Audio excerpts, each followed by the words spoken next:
দর্শক আসসালামু আলাইকুম। আপনারা জানেন যে গতকালকে বেগম জিয়া তিনি দেশে ফিরে এসেছেন দীর্ঘ 4 মাস চিকিৎসা নেওয়ার পর। অনেক মিডিয়া এবং ইউটিউবার ব্লগার সবাই এই জিনিসটাকে ফোকাস করেছেন এবং বিভিন্ন পেপার পত্রিকায় এটা হেডলাইন হয়েছে।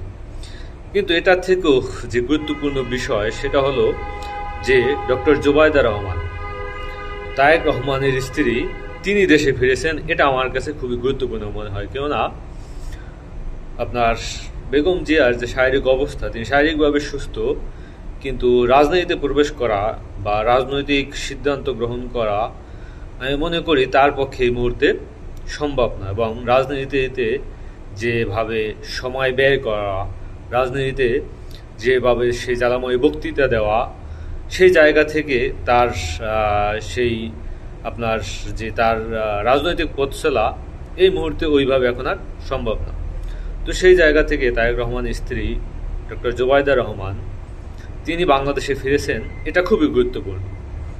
এবং ভবিষ্যৎ বাংলাদেশে বিএনপির রাজনীতির হাল ধরতে যাচ্ছেন কিনা তিনি, এটা আমাদের কাছে দেখার বিষয়। কারণ আমরা তার কাছ থেকে দেখেছি যে সেই 11 সময় যখন তারেক রহমান জেলে ছিলেন, কোকো জেলে ছিলেন, এবং বেগম জিয়া তার শাশুড়ি তিনিও কিন্তু জেলে ছিলেন, সেই মুহূর্তে এই ডক্টর জুবাইদা রহমান তিনি কিন্তু একা লড়ে গেছেন তাদের পক্ষে।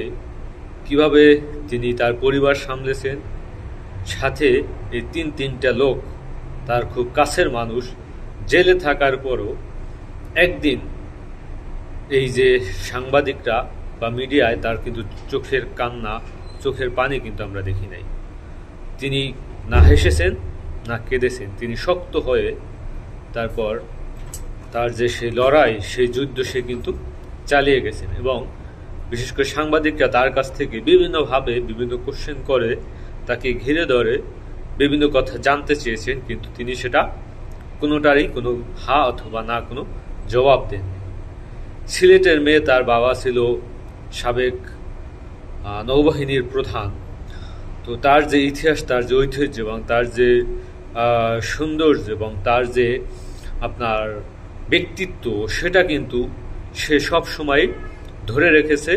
এবং বিশেষ করে আগেকার সময়ে তারেক রহমানের সাথে যেভাবে তিনি আপনার বিভিন্ন মঞ্চে, বিভিন্ন রাজনৈতিক প্রোগ্রামে উপস্থিত ছিলেন, সেখানেও তার যে ব্যক্তিত্ব সেটা কিন্তু সুন্দরভাবেই তিনি ধরে রেখেছেন।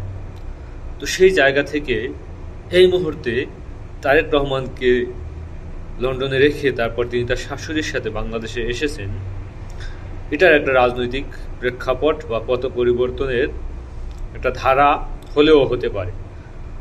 আমার মনে হয় এই মুহূর্তে বাংলাদেশের খালেদা জিয়ার থেকেও গুরুত্বপূর্ণ ব্যক্তি হয়ে উঠতে পারেন রাজনীতিতে বিএনপির নেতৃত্বে এই ডক্টর জুবাইদা রহমান। যেহেতু সে তারেক রহমান তিনি দেশে ফিরেন না বা ফিরতে পারতেছেন না, কারণ হিসেবে আমার কাছে যেটা মনে হয় যে সেই 11 সময় যাদের হাতে তিনি নির্যাতিত হয়েছেন, যারা তাকে নির্যাতন করেছেন, অনেকে বলেন যে তাকে মাথায় হেলমেট পরিয়ে তারপর ছাদ থেকে ফেলে দেওয়া হয়েছে, তো তার মেরুদণ্ড ভেঙে গেছে, এরকমেরও অনেকে বলে থাকে। তো সেই জায়গা থেকে সেই তারেক রহমানকে যারা নির্যাতন করেছেন, নিপীড়ন করেছেন, তারা কিন্তু এখন পর্যন্ত বহাল তবিয়তে খুব গুরুত্বপূর্ণ দায়িত্বে আছেন এবং তারা প্রমোশন পেয়ে ফেলে ফুপে উঠেছেন, তারা অনেক ক্ষমতাবান। এই ক্ষমতাবানদেরকে মোকাবেলা করার মতো সক্ষমতা সম্ভবত তারেক রহমানের এখনও তৈরি হয় নাই। তো সেই জায়গা থেকে তিনি তার স্ত্রীকে বাংলাদেশে পাঠিয়েছেন এবং তিনি তার স্ত্রীর প্রতি অনেক দিক নির্দেশনা দিবেন রাজনীতিতে কিভাবে কী করতে হয়। এবং ভবিষ্যৎ বাংলাদেশের রাজনীতিতে এই ডক্টর জুবাইদা রহমান তিনি খুব গুরুত্বপূর্ণ রোল প্লে করবেন এবং সেই তার গুরুত্বপূর্ণ রোল প্লে করার প্রাথমিক যাত্রা হিসেবে আমি মনে করি তার এই বাংলাদেশে ফিরে আসা। আসসালামু আলাইকুম।